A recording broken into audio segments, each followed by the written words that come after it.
there, and welcome to Personalization Point Episode 3, How to Hook Personalization to Relevance. My name is Beck Holland. I'm the CEO and founder of Flip the Script. Before we jump in, if you do me one small favor, go to flipthescript.co and make sure you download the deck so you can follow along in each step of the way.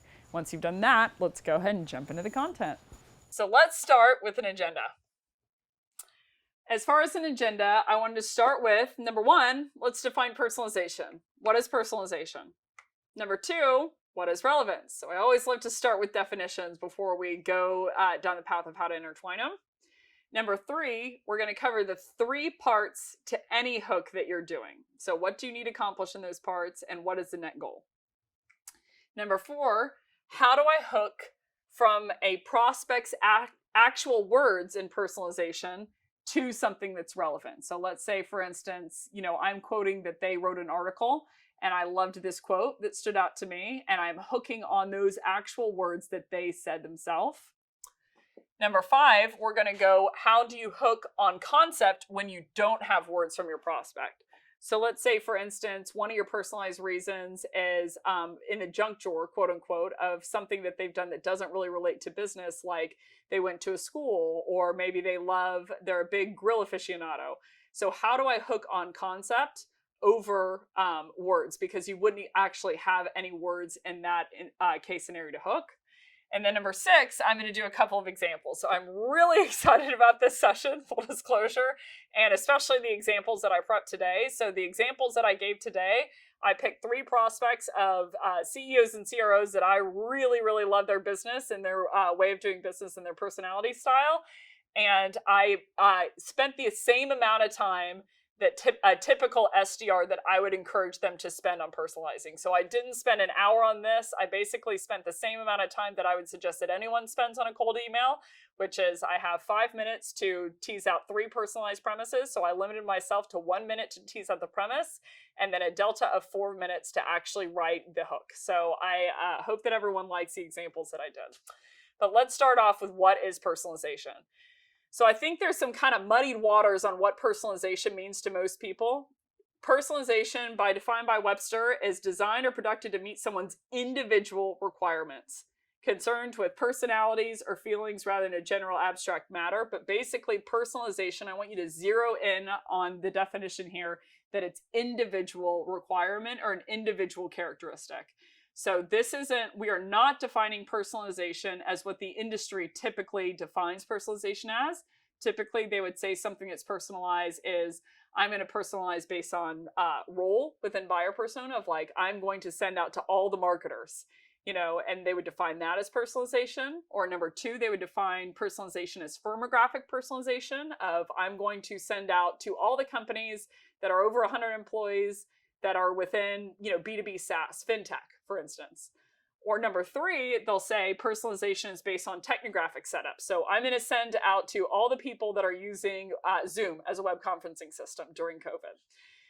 But that is not, from my perspective, and based on this definition, an individual fact. So personalization to me is psychographic, which means it's based on the attitudes, beliefs, or interests of one person in specific. So the main thing that you want to do here is make sure that your prospect knows that you're writing this email just to them. So I'm going to go through the 5 different buckets of personalization is what I've defined them as. And I'm going to start with the most heavily engaged with bucket of where you'll get your most responses and go down to the lowest bucket. But number one is going to be self-authored content. I'm going to be brief here. If you want to know more about personalization, go to Personalization at Scale and the core sessions. But number one is self-authored content. So basically posts or articles that your prospect has written. Number two is engaged content that they engage with but didn't author themselves, liked, shared, commented on, etc. Little less conversion rate is bucket number one, but still high. Number three is going to be self-identified traits. This is anything they wrote about themselves on LinkedIn. So profile line, headline, company line, etc. Number four is going to be junk drawer. This is going to be anything that is typically non-business related about someone that was on their LinkedIn profile. So personal interests, schools, philanthropic work, etc. And then number 5, if you can't find anything in buckets 1 through 3 is really where I suggest lying. But if you can't find anything in there and you can't find anything in the junk drawer, I would go into company level. So this is blogs, posts, website language, M&A, hiring, etc. But basically something about their company in specific. You need to be personalized to the company. It needs to be something that you couldn't repeat to other companies. That's the rules of personalization, that you cannot repeat it to someone else.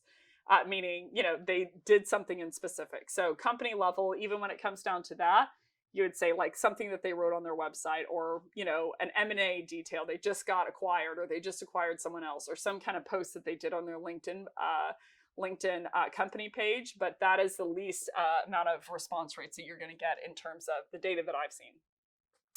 So now we know it's personalized. It's something down to the individual level that you could not replicate. So what is relevant? And how are they different? Relevance is closely connected or appropriate to what is being done or considered, or appropriate to the current time, period, or circumstances of contemporary interest. So basically what that tells you is it's something that is closely connected, appropriate, or tied to something someone is going through that can be multiplied across several different people. So you could segment for this, let's say current time period. I want to talk to anyone who is, going through COVID, that was alive during COVID. That'd be a way to be relevant, but not personalized, because it's not one person in specific. Or, circumstances of, I want to talk to anyone who, played, or someone who had to, unfortunately, go to the hospital during COVID. It's like, okay, that's a circumstance that multiple people had to go through. Unfortunately, they had to go through, but it's not down to one person in specific. So anything that's relevant, again, what most of the industry would call personalized is by definition not personalized. The 3 types of relevance that are not personalized are demographic personalization. So like I said, buyer persona relevance. So this really comes down to what are the different disciplines that I sell into, and what is the kind of messaging that resonates with them. So that is relevance, not personalization. So most people would call this personalization, but this is something that matters to them in their role. Maybe that's pain points, maybe that's things they run into, or things that they like to do. But that is grouped amongst a number of different people in a demographic form for the role that they have, or the level of role that they have. The second piece of relevance, but not personalization, cannot stress that enough, is firmographic. So there's several different firmographic principles. This is a way to segment basically companies on a company profile or characteristic. So a great example is industry segment, or vertical, or company size, product sophistication, seed round, etc. Of, I want to talk to everyone who's within fintech, who is within the SMB, market or enterprise market. Enterprise being defined as they have over 2,000 employees, or whatever you want to define it as. But a firmographic relevance is something that you can segment users down based on a company attribute that you have, but it's not down to the person in specific. That's what defines that it's relevant, not personalization. The third type of relevance is technographic. So any kind of tech stack that they have, or any kind of technical setup that they have. So for instance, maybe I want to segment a list of people who are using Zoom, like I mentioned earlier. So I could segment, a bunch of different companies, or a bunch of different B2C users based on that principle of, I want to talk to everyone, that is using Zoom within the United States, or whatever. I want to talk to everyone that's using Zoom. That would be a great technographic relevance, not personalization.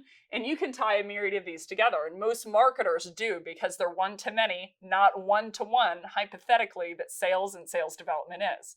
So I cannot stress enough, especially in B2B, marketing was supposed to be one-to-many, and sales, the success of it, is predicated on being one-to-one. So we need to pivot it back to an art of being one-to-one and tying it into one-to-many of what they care about in relevance. So 3 relevances, relevance pillars are demographic, firmographic, and technographic. And how do I tie that into personalization? So now we know what personalization is, any individual requirement or specificity. Relevance is anything that is common among a group of users that is really appropriate to the circumstance that they're in. Number 3, how on earth do I hook it? Every single time that I go to LinkedIn, I see two camps of people. Oh, it's all about personalization and not talking about relevance. Or I see it's all about relevance. It's not really about personalization. You can't personalize at scale. But you can do both. That's the exciting thing. And that's why I'm thrilled about this session. I haven't seen any sessions out there of how you can tie it. And the great news is this is just the beginning. So this is a session on how I have tied it in the past. I'm going to give you an infrastructure and then a couple of examples of how you can do that. Full disclosure, this is just how I have trained my teams to do this at scale.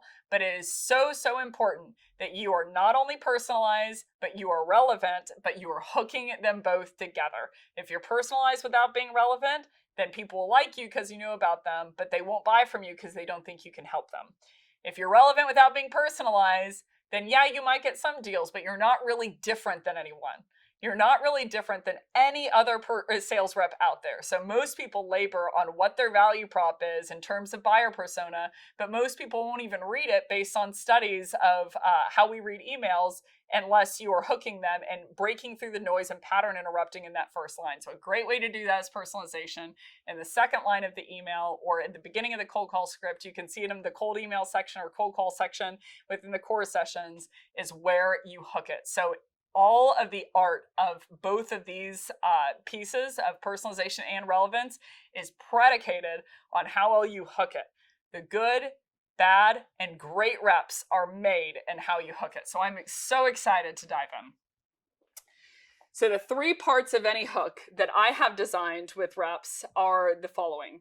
Number one, the first part of the second sentence, let's take for granted that the first sentence of any email is the personalization. The reason for my outreach is I saw you wrote this article on scaling teams effectively. One line that stood out to me was it all comes down to great conversations. So that's the first sentence. The second sentence is where you're hooking it. The first part of the three-part hook for the second sentence. So there's three parts to the second sentence, which is the hook. The first part is you want to aim to hook 2 to 3 words from the personalized premise into the beginning third of the second sentence. So we'll go into examples in a bit, but basically, let's say in that case scenario, you said, I loved your article on driving revenue, especially your quote, it all comes down to great conversations. What if you could ensure all of your reps over at Okta were having great conversations with your prospects? So you want to be able to at least minimum tie 2 words, sometimes 3, but I would say max 3. You don't want to get too cheesy, but 2 to 3 words from the quote or the end of the first line. This is in the case scenario where you do have words to hook it on. You are giving them some kind of quote, or you are talking about, they talked about their third bucket, self-identified trait in their profile line where they said, hiring the right people is just as important as developing them. What if you could ensure that you could develop and hire the right people? So the first third of it is you want to reorganize or do what you have to do to tie 2 to 3 words from the end of the first line, which is the personalization, into the beginning third of the second line. The second part to the hook is you want to navigate your way back to their buyer persona and what they care about. That's giving you a leading indicator to the success of the main core goal of that buyer persona. So I'll give you an example. VPs of sales, for instance, the one thing by and large that they care about is quota attainment. VPs of sales development, the one thing by and large that they care about is meetings being booked. So in the second portion, you want to take the 3 words from the first third and you want to say, what is the leading indicator to booking meetings that I can help this person with? So it's a clause or statement. I put a definition here, a clause or statement where you lay the middle ground with a lead up that connects part 1 and 3, stating a leading indicator that stacks up to their main buyer persona goals. So this is probably arguably the hardest part, is what is the leading indicator that's going to stack up so I can stick the landing in the third portion. So again, it's going to be a leading indicator that stacks up to the main buyer persona core goal, but is also based off of the first 2 to 3 words that you hooked in the first third. So first third, you hook 2 to 3 words from the end of the last line in the personalization. Second part, you give some kind of clause or statement that's leading up to the main buyer persona goal, that is navigating your way back. And then the third piece is you want to state the one chief thing that buyer persona cares about in relation to your product. What is the thing that you're trying to help them solve for that you decided to reach out based on? So if you don't have the answer to that question, then you shouldn't send the email, is my perspective. Sorry to be harsh, but you want to state the one thing that the one chief thing that buyer persona cares about. The higher up the list it is for them, the even better and the higher the response rate. So again, for a BDR leader or for a sales leader, if you can make that last part be about quota attainment, then you can back it up in terms of what you want to list as a leading indicator, and then back into the math of how do I tie 3 words from the end of the first statement into the beginning third of the second statement so that I can set myself up for success. So you want to list the one thing they typically care about that maps to the outcome of purchasing your product. You need to make sure that it relates to your product with the structure and blank as a result. So BDR leaders, it's and book more meetings as a result. VPs of sales, it's and drive more quota attainment as a result, etc. So you want to just state in the last third of the section every single time for my reps, it's and blank as a result. It's even listed in our templates that we, or the personalized structure that I've ironed into Outreach. But you basically want to give the one main outcome that your buyer persona cares about, so they know not only did you know them, personally, not only did you link that back to something that they care in terms of a leading indicator, but you know what they care about overall. So BDR leader, I'm going to get rushed to the door if I can't book meetings. VP of sales, I'm going to get rushed to the door if I can't hit quota attainment. Marketing, I'm going to get rushed to the door if I can't generate MQL pipeline. CRO, I'm going to get rushed to the door if I can't drive more revenue. CSM, I'm going to get rushed to the door if I have a ton of churn and I can't expansion sell. And so you want to figure out what that one thing is for your buyer persona, get to know it well, and state it as and blank as a result. So those are the 3 pieces of any hook. So you've got tie the first 2 to 3 words, navigate your way back to buyer persona, stick the landing with and blank as a result, and put your main buyer persona pain point or chief thing that you can achieve through your product in the last third. So we're going to go through 2 different types of how you can hook this. So there's 2 case scenarios. Number 1, you have actual words to hook on that your prospect actually said. So that's either in an article that they wrote or a webinar that they've given or a post that they've shared, or maybe a comment that they've made. In the second bucket, engaged content where they made a comment on someone else's post, or in the third case scenario,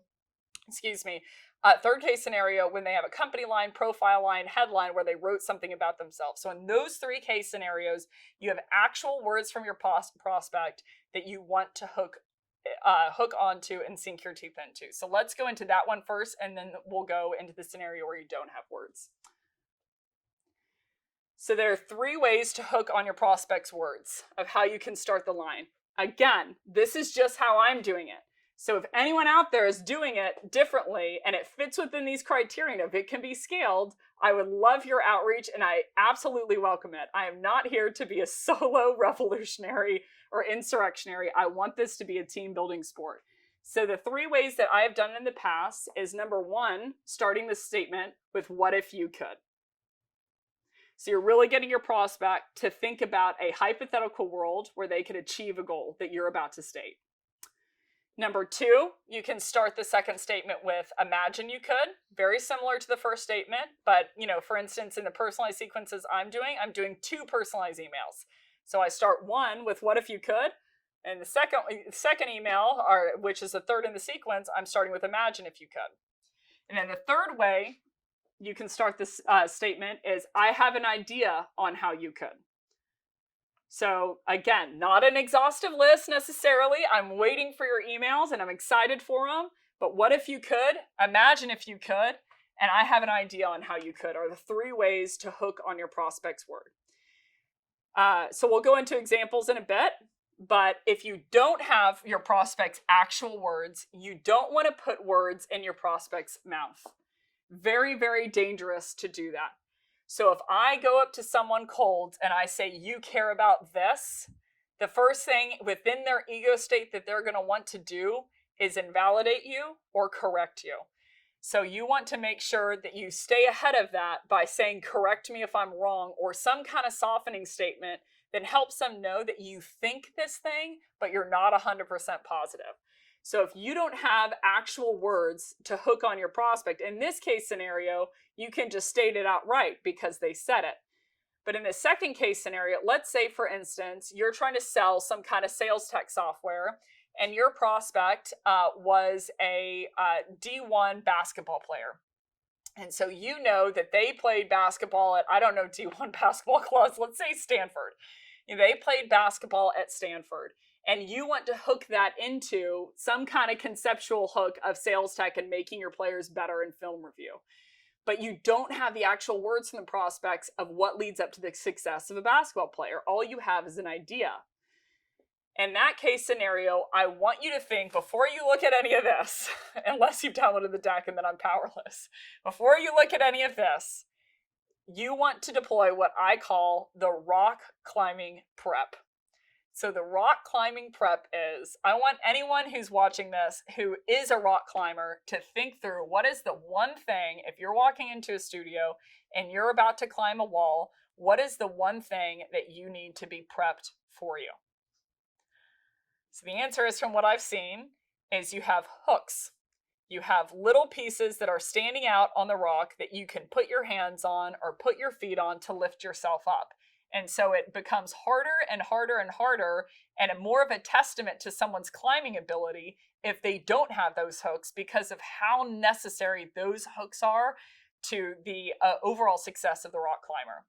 So in step number 1, you want to lay a hook that you can then hook into. So imagine, for instance, we said we're going to prospect into someone who is a D1 basketball player. So the first thing that we want to do is, we don't have any of their words to hook into. So we want to lay the hook in step number 1. Step number 1 is you want to do very non-assumptive, soft outlines of what you're going to hook on. And you can start that in one of 2 ways. I'd imagine that, and correct me if I'm wrong. So in this D1 basketball player situation, for instance, I would say, I'd imagine that part of the success of being a basketball player is reviewing the game before by way of film tape and making sure that you improve of each game that you play within the season. Or the second example is, correct me if I'm wrong, because again, they won't want to correct you in this situation. I'd say, correct me if I'm wrong, but part of being a great basketball player is learning how to update your jump throw, or your jump shot, by way of little tweaks on minor things that you're doing within the moment. So maybe a poor example, but you basically want to say, like, correct me if I'm wrong, or I'd imagine that, and then outline the statement that you then want to be the bedrock of what you're hooking into in terms of relevance. So in this case scenario, we started with, I'd imagine that part of being a successful D1 basketball player at Stanford came down to making minor improvements by way of reviewing what you were doing in the game previously and how could you get better at each step of the way. Step number 2 is you then want to use that precursing statement to then hook into whatever you do as a company by way of what we did in the first example. So again, you would start it with those 3 examples of what if you could, imagine if you could, or I have an idea of how you could, and there are 3 different parts. Number 1, that you tie the 2 to 3 words from the end of the personalized line, to the end of this step number 1 into the first third of your hook. The second part is you navigate your way back to buyer persona, and the third is that you state the one thing they care about in terms of, and blank as a result. So how that look like is this. Hi, Stephen. Reason for my outreach is I noticed that you were a top performer and starter on the D1 Stanford basketball team in 2002. That's amazing. I'd imagine that part of your success as a basketball player all boiled down to reviewing each game that you did along the way and making small adjustments on how you could get better. What if you can ensure that your reps over at Cloudflare were reviewing their sales calls and understanding how they can make minor tweaks along the way to make every call better than the one that they had before? So you essentially, in review, you want to lay the foundation of the rock climbing by saying, I'd imagine that, and correct me if I'm wrong. And essentially you can put words in their mouth at that point of what you think would lead up to that success if you have none of their words. And then you want to use the precursor, what if you could, imagine if you could, or I have an idea on how you could. And you basically want to say the 3 parts of the hook that we outlined in the previous section. So that's all great theory. How can you deploy it? So I started with 3 profiles, random profiles, and I did this with my reps in the past all the time. So they would give me, number 1, they'd give me profiles of what's the premise and angle that you would go, and I would have 30 seconds to spit it out, because I said you've got 5 minutes in total to hunt 3 personalized premises. So I'd go through live with them of these are the buckets that I'm looking after in this order, and we go into that in another session, season 1, episode 19. How to ensure your reps aren't over-personalizing if you're interested in clipping that time. So I stayed within those rules for these profiles. So I picked 3 of my favorite people in the industry. First, I picked David Cancel over at Drift. He's a CEO over at Drift. He runs amazing conferences. The product's really, really deadly. But basically the conference, Hypergrowth, is one of the most relevant on the market. And David, I went to his profile and I basically clicked into, okay, bucket number 1 is self-authored content. So I want to figure out anything that David has written that I can then hook into. So I picked his article. I gave myself 45 seconds for him, and I scanned through and I saw this article of want to grow in your career, get comfortable with being uncomfortable. And I thought, ooh, I'm going to do sales tech. For instance, I'm going to use Chorus as a conversation intelligence vendor. That's what I'm trying to sell to him. And I thought, man, getting comfortable with being uncomfortable, I could probably hook into some level of coaching or something along the way. So I picked this article. I read through the article and I thought, I need to find some kind of quote that stood out to me that David wrote that I can then hook into. So I scanned through and I saw this quote and I genuinely did love it. Said, you're either growing or you're dying. And I'm going to read this to you, even though you can read it in front of you. This is one of my favorite quotes from the former Notre Dame coach, Lou Holtz. And it cuts to the core of both our professional and personal lives. There's no sitting still. If you linger, just trying to preserve what's working so far without taking chances to grow, then you're not going anywhere. Great quote. So I spit out the following line. So, hi, David. It would look like this. Hi, David. Reason for my outreach is I came across your LinkedIn and your article, Want to Grow in Your Career, Get Comfortable with Being Uncomfortable, and love the line where you said the following.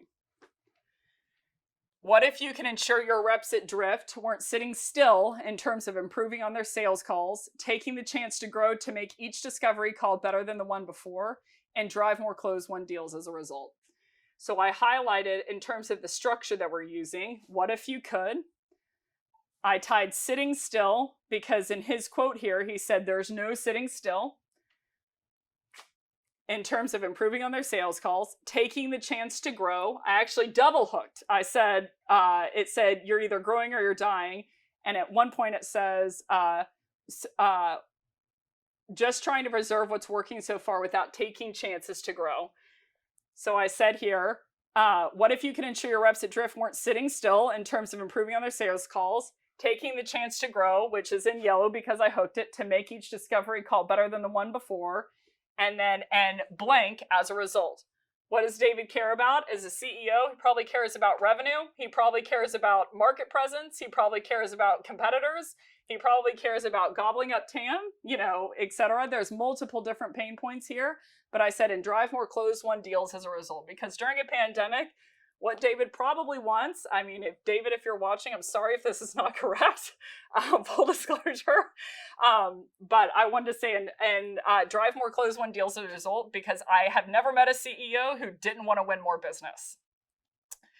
Second example, I picked Manny Medina, who's the CEO of Outreach. I hope Manny's watching this. Manny wrote an article, Why Are SDRs So Villainized? And I thought, ooh, there's got to be something in here. Again, I gave myself 45 seconds to wrote down to the personalized premise that I was going to pick. In his article, Why Are SDRs So Villainized? He says the following. First, address it immediately. This type of targeted negativity is like a disease. Ignore it and it will grow and poison the hosts. The SDR may begin to question their actions and start on a downward spiral of self-loathing. Stop that right away. It's an urgent situation. You need to quickly break that cycle and mental state. Remind the SDR that rejection and pushback is part of the job. And this is extremely important. Make it clear that for an SDR to find the boundaries, they need to break the boundaries. I'm like, whoo, I got goosebumps. So I'm like, this is my quote. So I spit out the following hook. Imagine you, so it'd look like this. Hi, Manny. Reason for my outreach is I came across your LinkedIn profile, loved your article on why are SDRs so villainized. In specific, loved this line, and I would quote it to him. Imagine if you could enable your reps over at Outreach to sidestep rejection by minimizing the amount of no's they receive from their prospects on cold calls, break the boundaries of their skill level and subsequent success they're having for the positive, and enable them to book more meetings than ever before as a result.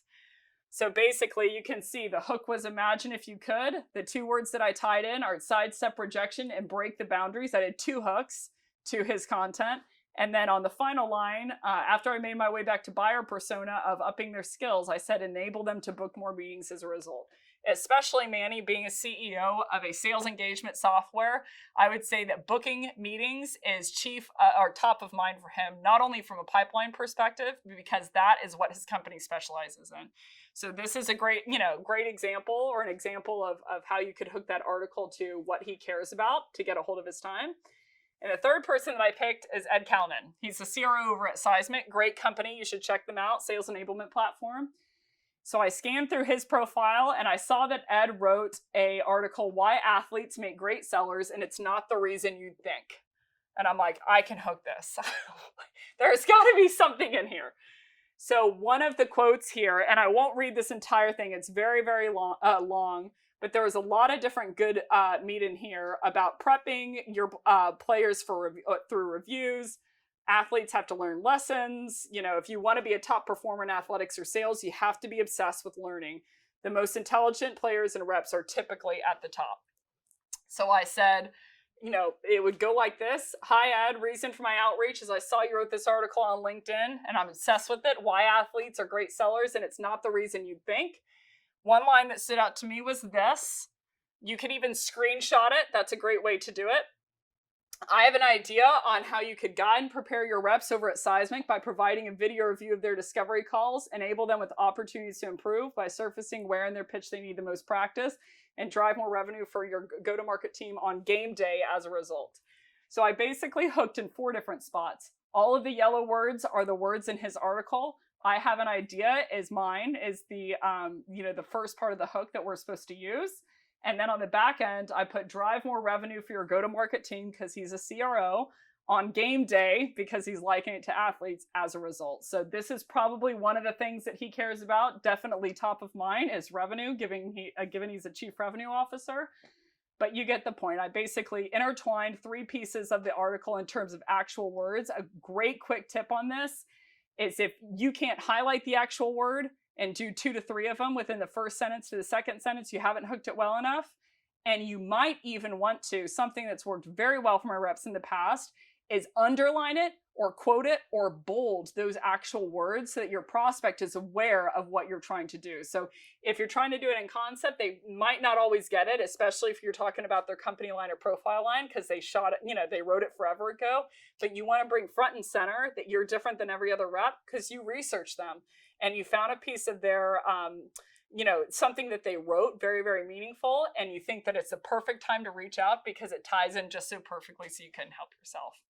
So in summary, I know that this is uncharted territory. Personalization was uncharted territory, but like Manny said, why don't we break the boundaries? Why don't we find out what this thing really can do? And I think what that's predicated on is 3 pieces: being personalized, being relevant, and how do you hook them together? So that is everything. Thanks so much, everybody, for watching. If you really like this session and want to hear more, be sure to go to flipthescript.co, and we have a plethora of different sales topic sessions. And if you really loved it and you want to see different things on the roadmap, go tag Flip the Script and me on LinkedIn with your top 2 takeaways and topics you want to hear more of, and we'll be sure to consider them for the future seasons. Either way, I hope you have a great rest of your day.